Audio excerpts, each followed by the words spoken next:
Hello, everyone. Welcome back. Scarlett here again with the next installment of the Abductor Realization. And today we'll be starting on Chapter 7, Proper Treatment. Okay, so let's just jump right in. They reach the hospital without saying another word to each other. Damien wakes Jeremiah and they walk into the hospital. Walk into the hospital. They pass by a couple of nurses arguing over one of them hitting the other's car. She wants to go to her house, which is only a few miles away from his cabin, so she can pay for the damages. Damien, Desiree, and Jeremiah stand there watching them argue as if there is no one around. "Excuse me, can we get some help here?" Damien yells. "I'm sorry, are you talking to me?" the nurse asks. "Of course I'm talking to you. Who else would I be talking to? Is there someone else here that isn't helping anyone?" Damien answers. "I'm sorry, but I have major issues going on right now. My car was hit in the parking lot by my coworker, and I'm trying to get this resolved. I would appreciate it if you could give me some time here to finish the conversation," the nurse replies. "Wow, a little attitude? I like that. What's your name?" "My name is Jill," the nurse replies. "Jill, you look familiar. Aren't you the nurse that lives next to the lake down the woods next to my cabin?" "Actually, yes, I do live next to the lake.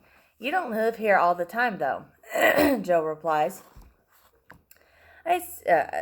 No, I don't. I only come here when I need to get away from my job to clear my mind." "I see. That's interesting. I guess I need to stop by and get to know you a little bit better," Jill replies. "Maybe I'll stop by your place, get to know you better, and take a look around the area." "I would like that. Maybe tomorrow," Jill says. "We'll talk about that before I leave here tonight. Now, can you tell me where the girl is that looks like a Now, can you tell me where the girl that looks like a beaver is? I'm sorry, I don't have a name for you. All they have told me is her name is Beaver," Damien asks. "Yes, I know who she is. She's in room 49 on the 4th floor," Jill answers. They head towards the room, and Desiree is upset with how Damien acted with Jill in front of her. But she refuses to have a fight with him now. She grabs Jeremiah and speed walks to Beaver's room. Damien knows he upset Desiree. Although feeling bad for upsetting her, he feels she's trying to change everything in his life. Despite him contemplating the change, it isn't something he's completely on board with, at least not at the moment. Damien is happy Desiree is jealous. It shows she cares, and he doesn't want to hurt her in any way. Desiree and Jeremiah arrive at the room and watch as Beaver sleeps.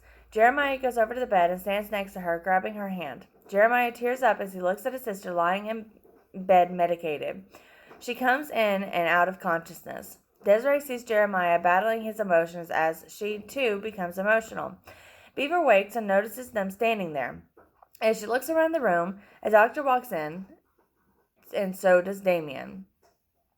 "Good to see you're awake, little girl. Now that your family is here, let me introduce myself. My name is Dr. Brooks," the doctor says. "Am I going to live?" Beaver asks, worried. "Am I going to lose my leg?" "No, you're not going to lose your leg. And of course you're going to live," Dr. Brooks replies. "Good. I was so nervous. I just didn't want to lose my leg. I was just thinking of my little brother. I love him so much. I just want to be there for him and be with him for as long as I can," Beaver says. "Don't worry, sweetheart. You'll be there for him for a long time," Dr. Brooks replies.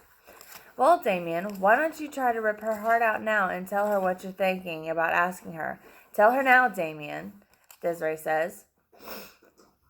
"Desiree, now is not a good time. Besides, I don't think it's a good idea." "What do you need to ask me, Mr. Hall?" Beaver asks. "I wanted to know if you wouldn't mind if I were to adopt Jeremiah, and if it was okay, I don't adopt you." "Why would you want to separate us when you know we're the only thing we have? How can you expect me to be okay with us being separated?" Beaver asks. Excuse me. "Beaver, you're 19 years old. It's time you grow up and learn how to be an adult. You're no longer a kid, and it's time you learn how to go forward in life. I was stuck in the woods with my brother after our parents died. I did everything I could to take care of him and to make sure he was safe. I love him, and I will always make sure he's okay," Beaver says. "Excuse me, I'm sorry to interrupt this, but I have some news you guys need to know. Beaver, your ankle is indeed broken, and you're going to need to do physical therapy. And since you don't have health insurance, things will be expensive," Dr. Brooks says. I know it costs a lot of money to take care of someone without insurance, so Dr. Brooks, if you don't mind giving us a moment, we can figure something out. No problem. I'm going to see another patient. I'll be back in 15 minutes, Dr. Brooks replies. That's perfect, Damien says as Dr. Brooks walks out. So tell me, Desiree, what do you think we should do here? I cannot take her in and pay for everything. Damien, I don't have the money to do that, Desiree replies. You know, I always take care of you no matter what, but right now, we need to discuss what we're going to do about Beaver. I'm willing to pay the medical expenses and take her in, but only if she gets a job on her own. I won't spoil her by giving her everything. I agree, Damien. That sounds fair, Desiree replies. While still working out the details about how Beaver cannot work for the bank, the 15 minutes are up, and Dr. Brooks walks into the room. Damien informs him to perform all the tests that needs to be done to ensure that she's better than before. Since he's paying out of pocket, he wants to make sure he's getting his money's worth. Dr. Brooks promises everything will be fine as he leaves the room so they can get the paperwork. Several minutes pass by as an x-ray technician shows up to take Beaver to get her x-rayed. They want to take one from a different angle just to make sure there's no further damage. By the time she returns, there are two other people waiting to see her. One is a nurse waiting to draw some blood, and the other is another technician who's waiting to take her to get an MRI. Beaver comes in and out of the room for more treatments and tests as Desiree and Damien talk about him adopting the kids and how often they will meet up as Jeremiah lies on Beaver's bed, falling asleep instantly. After 3 hours in the hospital, Beaver is done, and all they need to do is wait until tomorrow to get the results of some of these tests. Damien and Desiree conclude he'll adopt the kids and bring them back to her every few months for a visit as long as Beaver has time off from work. The fact Damien and Desiree reach an agreement doesn't mean he's completely sold on the idea, but it shows how much he's willing to do for her. Desiree looks at Damien, who's thinking with a grin on his face. He raises his eyes and sees her looking at him, but he doesn't say a word. He knows they've grown closer and doesn't want to ruin any momentum he just built. Desiree believes he's thinking about how his life is about to change, and his reputation in his neighborhood and in the business world. It's a huge responsibility to take care of a child. It's been 30 minutes since Beaver went into the bathroom, and everybody is growing impatient. She's in there scratching her entire body except her face so no one notices. She also bites her arms while trying to find other ways to hurt herself. Damien knocks on the door. She doesn't answer, and he storms off. Damien walks up and down the halls, trying to blow off some steam and not snap to cause more problems between him and Desiree. After 15 minutes, Beaver finally comes out of the bathroom and gathers her things. She notices a scalpel on the table next to the bed. She looks around, and when she sees there are no cameras in the room, she grabs the scalpel and hides it in her pocket. She wakes up Jeremiah, and just as Desiree and Damien walk back into the room. Damien avoids saying anything because he doesn't want to lose his cool. He just points to the door, and they all leave the room. They go downstairs, where Jill runs over to Damien, placing a piece of paper in his jacket without Desiree noticing. Damien smiles, but doesn't say a word. He wants to avoid another fight, especially with the drive home. Jill doesn't say a word either, but she gets an evil, cold look from Desiree and Jeremiah. Jill shrugs off the looks, walking away as they leave the hospital. Noticing some tension between them, Damien tries to talk to Desiree and Beaver. What happened in the bathroom? I really needed to go, Beaver replies. Could you just leave her alone already? Don't you think she's been through enough for one night? Desiree asks. Listen, I'm the one taking care of everything. The least she could do is have some courtesy and not take so long in the bathroom, doing God knows what. Damien, cut the crap. There's no need to act this way. There's always a problem with you, Desiree says as Damien's phone rings. Who is it? That little slut nurse? Desiree asks. I don't know who it is, but it's from the hospital. Give me the effing phone, Desiree yells. I have nothing to hide, Damien replies as he hands her the phone. Hello? Who is this? Desiree asks as she puts the phone on speaker. Sorry to bother you. This is Dr. Brooks. I just wanted to know if Mr. Hall wouldn't mind coming to my office tomorrow to discuss the payment situation, Dr. Brooks says. That's fine. What time is best for you, Dr. Brooks? Would be great if you could show up anytime tomorrow. I'll be here all day, Dr. Brooks replies. Good. I'll see you then. Have a good night and see you tomorrow, Dr. Brooks replies as he hangs up. Driving towards Desiree's house, the kids are happy, and Damien is still thinking about how to make things right with Desiree. Throwing his phone back at him, she looks at the kids and smiles as she tells them Damien is going to adopt them. Beaver is overtaken by joy, and Jeremiah cries out in happiness. After a long night, Damien stops to get them breakfast at a nearby diner and drops them off at our house around 10 a.m. They offer to Damien to come inside, but he kindly turns down the invitation. He's tired and wants to go home to try to catch up on some sleep. Throughout the drive home, Damien looks on the positive side of adopting the kids. He can mold Jeremiah into becoming his son and teach him the things his grandfather taught his father and his father taught him. Back in the cabin, he rushes in the shower. He hears a loud noise, and not knowing where it is coming from, he jumps out of the shower. He looks through the cabin and doesn't see anything broken. He sees the old oak tree he planted with his grandfather and father many years ago tipped over. Furious, Damien goes to the shed and grabs an axe to chop the fallen tree. While chopping the tree, he hears Caesar, Simba, Rusty, and Buddy barking as there's another noise, this time coming from the back room inside his cabin. Damien runs to the back room to see what's going on as the dogs continue to bark, and it only intensifies the closer he gets to the room. When Damien reaches the back room, he sees the dogs growling and barking in the face of an African-American man stuck in the window. The guy tries to remain calm, but he doesn't want to provoke the dogs anymore.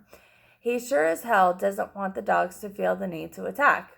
Damien stands at the door, comfortable with the fact that his dogs are managing the situation as the guy struggles in fear. He doesn't say a word and wants to see how long it will take before the dogs either attack or pull him inside. The dogs are getting closer and closer to the guy, who closes his eyes as Simba is up in his face and sniffs his face and neck. The guy holds his breath as he hopes to fool Simba into thinking he's dead. Simba gets close to the guy's ear as he dropped his head and lets out a loud howl. Out of fear, the guy breathes again, only heavily, but refuses to open his eyes.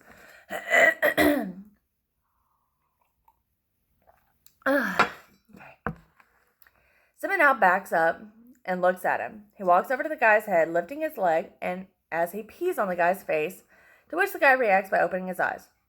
He struggles to get loose. Damien laughs, barely able to contain himself. He has never experienced anything like that. As the other dog nips at him, the guy screams. Damien calls him off and walks over to make sure that he's okay. I wouldn't do that if I were you. You see, my dogs aren't too fond of screamers, and I can tell you're really making them mad. Plus, you've been marked by Simba. He's taking a liking to you.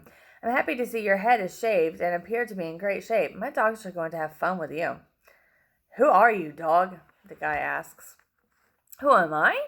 You come into my house and start asking questions like you own the place? The question is, who are you and what are you doing with half of your body inside of my house? Damien replies. Please, you need to help me, bro. The window came crashing down on me and a screen came down with nails. And now I'm effing nailed here, man. I'm trapped, homie, the guy says. Wow, it's a tough day to be you. You picked the wrong place to break into, Damien yells, laughing maniacally. You want help? You need help? Damien mocks the guy. Okay, I think you learned something here today. I'm going to tell you how to free yourself because I don't want to touch you. All you need to do is move your legs forward into the pile of leaves and push back. Do that and you'll be free because you would have touched the sensor. Damien tries to hold back the laughter. Dog, you serious, bro? That's all I need to do? The guy asks. Yes, now go and do it before I call the police and turn you in for breaking and entering. But before you free yourself, tell me who you are and what did you want from here? What the F, bro? Please, just cut me loose, homie. I won't say anything to anyone about this, the guy begs. Shut the F up and answer the effing questions, you no good piece of crap, Damien yells. What the F, dog? You 1-6 son of a bee. My name is Trey, and all I wanted to see is if you had any money, gold, or any valuables around the house. My brothers and me know what kind of a person you are and how much you make. We've been watching you for a long time since we've been kids, the guy replies. Honestly, Trey, I'll give you credit for your honesty, but you tried to steal from me, and that's something we must work with. First, let me give you a chance to earn your freedom. Remember, try to move your legs forward towards the leaves piled next to the house, and I'll be outside to catch you, so you don't hurt yourself. But I must warn you, don't land inside the house because Caesar and Buddy aren't kind to strangers. Damien leaves the room. Yo, man, wait! Don't leave me alone with these effing killers. Please, homie, don't do this to me. Please! Trey begs as he begins to panic. Trey sees the dogs moving in towards his face as soon as Damien leaves the room. Panicking but not trying to scream as Simba stares at his face again, Trey throws up after making eye contact with Simba, and the pack barks in his face as Simba howls. He's drowning in bone-chilling fear as it has taken over his body while the dogs bark louder and close in on his face. The dogs stop in their tracks because they see Damien standing behind Trey, who signals them to sit. Damn, boys. Stop making this guy crap and pee himself. Go on, boys. Sit, Damien orders. Sorry about that, but I warned you before. My dogs don't take kindly to strangers. Now let's get you out of my window, Damien says as he puts a large piece of wood behind Trey. Thanks, bro. You're a real lifesaver and an effing cool cat for helping me out, even though I was going to rob your crib, Trey replies. Don't worry about it. It's really nothing. It's my pleasure to do this. Besides, you won't be thanking me later. The nails go deeper into Trey's flesh as he moves his body. Damien soaks in the moment as Trey tortures himself. Damien approaches the window, watching as Trey finally moves his feet near the pile of leaves and pulls the screen deeper into his back as he screams. Bothered by the screaming, the pack walks up to Trey's face, causing him to panic as he's pressing up against the wall. Utilizing the wall to his advantage, he pushes off the wall, scratching and cutting himself in the process. He manages to get free, but he lands on the piece of wood, breaking his back. Like I told you earlier, we'll work out on you stealing from me. And now is the time we get you back inside, Damien says, laughing. Yo, man, you promised. Take me to the hospital. I can't feel my body, Trey begs. Don't worry, Trey. You won't be using your body any longer. You belong here now, and will only be going wherever I decide to take you. Welcome to the family. Man, you must be effing high, mother effer. Slavery is over, B, Trey replies. Slavery. To be a slave, you need to be able to do something, and from this point on, you won't be able to do anything. Man, you better pray I stay like this forever, son. I'ma effing kill your bee butt. Trey yells from the floor. God, I hate not being able to say the cuss words. Say whatever makes you feel good. You won't be acting tough soon. You see, I'm going to break you and make you realize the terror of your ways, you little delinquent. Now let's get back inside. I have a lot of craft to do today, and I'm not going to waste my day out here. Damien drags him into the cabin, taking him into the back room as the pack surrounds them as Trey realizes that he cannot move his legs. Trey screams as Damien watches. Simba walks over and pees on his face, while the rest of the dogs bite his body. Since he cannot feel his lower half, he isn't aware of the attack. Trey cries because he knows this could be the day he dies. He begs Damien to stop. Damien calls off the dogs and stands right above Trey's face and whistles. They now have him surrounded, ready to pounce at him at any moment's notice. Damien looks down at Trey, who closes his eyes, trying hard not to open them since he doesn't want to see what Damien will do next. Trey hears Damien give the order to attack as a pack bites his legs, ripping some flesh off the bones. He sneaks a peek, noticing the dogs have eaten most of his legs as he yells. Bothered by the yells, the dogs growl and attack again, but he cannot feel the attack.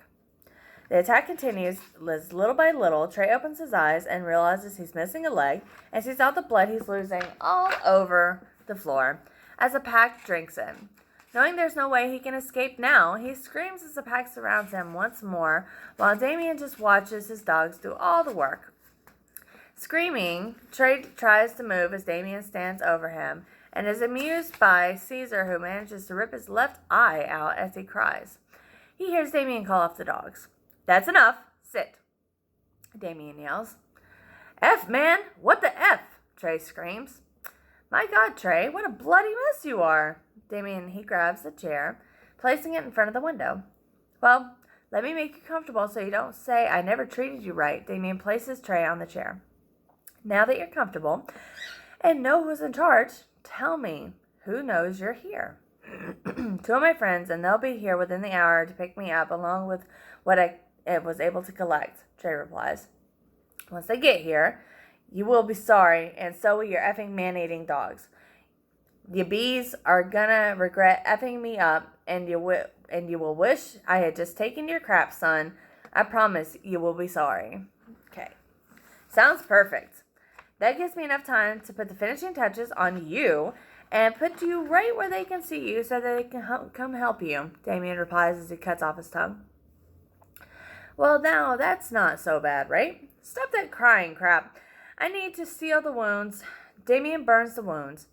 I need to make an important call, so try not to speak or go anywhere, Damien says as he laughs. Hello, Damien. What's wrong? Desiree asks. Nothing is wrong. I just need to take care of some things today, so I won't be able to hang out until tonight. We'll do anything you and the kids want tonight.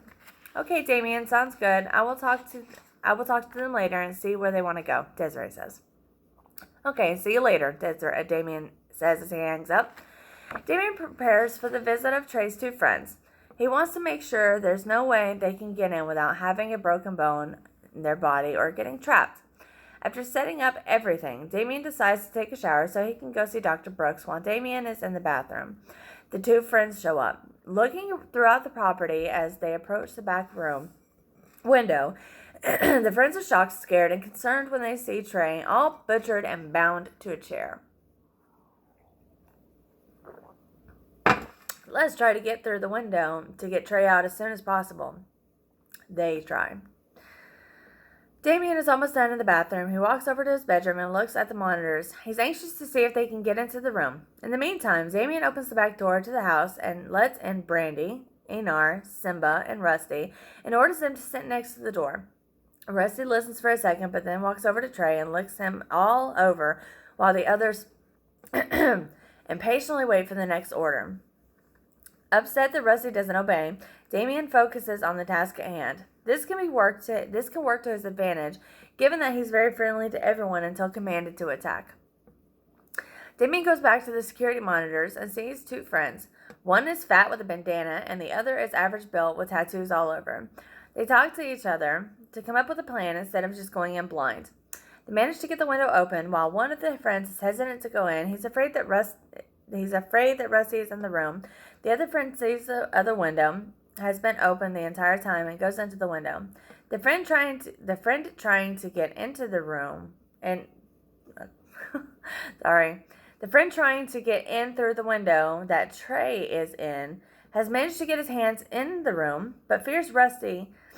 He's now sitting there looking at him. Out of nowhere, the window crashes down, nailing his arms to the windowsill. Help me, Leroy. F you, fat butt. Help me. What's the matter? What the F did you do, Curtis? Leroy asks as he comes over. Shut the F up and get this crap off me. This crap just came down on me out of nowhere, Curtis answers. Stop being a bee. It's just a few nails, Leroy says. Damien, observing from the room, laughs, signaling Simba to move in as Leroy tries to help Curtis. Simba gets up and pops his head in and out of the room. Meanwhile, Curtis focuses on the window and doesn't see Simba, who is playing by himself for now. Leroy pulls on the window hard, which makes Curtis turn his head. This time he spots Simba as he screams, but before he can signal Leroy to see him, Simba pops his head out of the room. Stop, man, stop, Curtis says. Did you see that? See what? Leroy replies. I don't know what it was, man. It was black and had something like a pudding face, Curtis says. Man, what the F is a pudding face? Leroy asks. You know, man, when you have a big butt smile from ear to ear, Curtis answers. Shut up, man. You so stupid. Now hold still so we can get Trey, Leroy replies. Damien is now in the hall with Brandy, Einar, and a playful Simba, while Rusty sits in the room next to Trey, staring at Curtis while Leroy still hasn't noticed there's something else in the house besides Trey and Rusty. Leroy struggles as Simba now howls as Damien laughs at a freaked out Curtis. Come on, man. You can't tell me you didn't hear that, Curtis asks. What the hell is that? Where did it come from? Leroy asks. I don't know, but it has to be the same thing that I kept seeing. Let's get the F out of this house, Curtis says. Well, shut up and stop moving so we can get Trey and get the hell out, Leroy answers. Leroy pushes to the side of the windows as the dogs stalk the room. Curtis cries, looking at the floor. The pack crawls into the room As an anxious Damien looks on, eagerly waiting to see what happens next, Curtis panics and lifts his head and sees that he has Buddy, Brandy, Caesar, and Enar standing right next to his face. He kicks his legs and hits Leroy across the face, dropping him to the ground. Curtis, afraid of the dogs since he was traumatized when he was a kid, moves his right foot into the pile of leaves when there's a loud snap. Leroy witnesses the bear trap snap Curtis's ankle in half, causing him to cry as if he had come face to face with the devil. Worried about Curtis's well-being, Leroy tries to get up quickly, placing his arm in a pile of leaves to pick himself up off the ground. Another two bear traps are triggered. One is shutting on his left arm, and the other on his left ribcage. Sorry, bless me. His left ribcage. Okay. Curtis and Leroy both scream in pain as the dogs get annoyed over all the noise. Caesar and Buddy close in on Curtis's face as they bark, scaring him. Just when he shuts up, Simba lets out another loud howl. Causing Curtis to cry again, Leroy hears the howl and tries to get out of the leaves. These traps are chained to the house. The one-handed Leroy struggles to free himself as he finds it impossible to unlock the traps. Trey is on the chair, unable to move, and Curtis is afraid to lift his head up. He can still feel the dogs breathing on his neck. Meanwhile, Leroy panics outside, trying to get out of the traps, but is scared to cause any more internal damage. He looks in every direction to see if there's anyone coming around the area that can provide help. Trey continues to cry, and Rusty bites his right thigh, while Buddy licks Curtis's left cheek. Caesar comes over and pees on his head and walks away. "This is effed up, Leroy. This is all your fault. If you knew what we were doing instead of always doing crap on the fly," Curtis yells. "Shut the F up, you little bee. Your butt was happy when we were talking about the money we were going to get from doing this job," Leroy answers. "Is it worth it? Look at us, bro. But most important, look at Trey. That N-word is all effed up." Can't say that. Curtis says, "That's all his fault. And us being here like this is his dumb butt fault. Not mine, son. If he knew how to handle his crap right, we would all be rich by now instead of being effed," Leroy answers. "Do you even know who lives here?" Curtis asks. What difference does it make?" Leroy replies. "They're just some people you don't F with, B," Curtis says. "Stop being a B. We will get out of this crap and finish the job. Then we will leave that little B here so the cops can get this sick effer in trouble," Leroy replies. "We won't leave him here. He's our brother." "He's your effing little brother," Curtis says. "He's effed up now, and he'll learn to be a man and how to make this right," Leroy replies as they hear another loud howl from Simba. There's an eerie silence following the howl that fills the room. Trey and Curtis don't know what to expect as it's too quiet. Leroy is outside all alone and doesn't know what to do. He cannot see or hear anything. Trey whimpers, and Curtis is afraid to do anything as they hear a loud yell followed by an extremely loud howl. Damien looks through the monitors, laughing. He knows they cannot go anywhere, and he's enjoying the show the dogs are putting on. There's another loud yelp, followed by another loud howl. Trey and Curtis cry as Leroy is frozen in fear. "What the F is that, man?" Curtis asks Trey. "Seriously, man, is that an effing werewolf? Why aren't you saying anything? Whatever, man. F your butt, man. Once I'm free, I will leave your butt." Curtis struggles as Rusty nibbles at Trey and immediately puts his head down so he doesn't see what's happening. The other dogs mock Curtis, who is trying to break free quietly. He moves his arms, cutting himself with the nails, reaching for the nearby dresser with a few jars on it. Meanwhile, as Damien continues to look on, he sees that Leroy is stuck outside and has given up on breaking free. Damien goes into the bathroom and grabs a garden snake. He throws it out the window next to Leroy. The snake rubs up against Leroy as it slithers away. Throwing him into a panic, the snake wraps around his leg. Consumed with fear, Leroy turns toward the right, ripping some of the flesh from his ribcage. He cries in agony as the snake slithers up his body and into the open wound. He reaches over to remove the snake, but stops when he sees a shadow pass by. Curtis reaches the dresser and pulls his body, forcing the nails to go deeper into his arms. He refuses to scream because the dogs react horribly and viciously when there's loud noises or cries. While pulling on the dresser, he knocks over the few jars. Once they hit the floor, the jars smash upon impact, freeing a scorpion and a tarantula. The tarantula climbs up his arm, going out the window, and heads outside. Meanwhile, the scorpion walks around the ledge of the walls, unbeknownst to Curtis, who continues pulling on the dresser. 5 minutes have gone by, and he can no longer hold on to the dresser. He lets go and his hands hit the floor. Lying over the windowsill, he feels a pinch on his right hand and sees something running across the floor. The tarantula is now outside near Leroy, and it doesn't move since there's a struggle between him and the snake. It is once again wrapped around his legs. Leroy pulls his arm free from the trap, but the teeth peel his flesh with every move he makes. Curtis and Leroy panic as Curtis leans over, hanging out to dry. Simba walks into the room and stands near him. Simba drops his head to avoid eye contact with Buddy and Caesar. Worried, he sees the dogs, but also something in there with them. He opens his eyes and sees the scorpion right next to his hand, realizing what that pinch was earlier. Believing he has poison running through his veins, he tries to break free as Simba howls in his ear. The howl scares Curtis in such a form that the adrenaline rushes beyond comprehension, and he manages to put his legs to the wall, push off, giving him the needed extra leverage.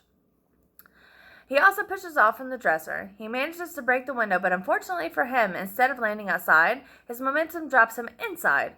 Curtis is bleeding intensely all over his back, and his hand swells. The dogs close in on him. As he crawls over to Trey, he hears a man yelling, "Stop! Sit!" Damien yells as he walks into the room. "What were you going to do, brother? Were you looking for an easy way to make some money for you and your homies?" "Oh, God, F," Curtis cries. "Well, I know there are 2 in here, plus the one outside that's torn up. So honestly, do you wish now that you had chosen a different career path and never stepped stepped into my crib, brother?" Damien mockingly asks. "Why are you doing this? Why did you do this to us?" Curtis asks as Damien brings Leroy into the room. "So now that I have your older brother in here, do you want to talk now? It's simple. You guys are criminals and have a lot of things in my I have a lot of things in my profession. But one thing I don't have is a team of criminals. I can now say I own 3 criminals. And who knows? In time, you guys might end up doing my bidding." "Own?" Curtis asks. "Yes, own. You see, what you guys don't know about me is really going to creep up on you and either make you laugh or cry. I'm a collector of sort. I collect a lot of things, hence the reason you're here today. What you need to know is that the main thing I collect is people. Different types of all shapes and races," Damien reveals to Curtis. "F you, man. You don't own crap, and your bullcrap story is just to scare us. Don't listen to him, Curtis," Leroy says. "Just let us go, and I promise, dog, that we will never cross paths again," Curtis says. "So you want to go?" "We need to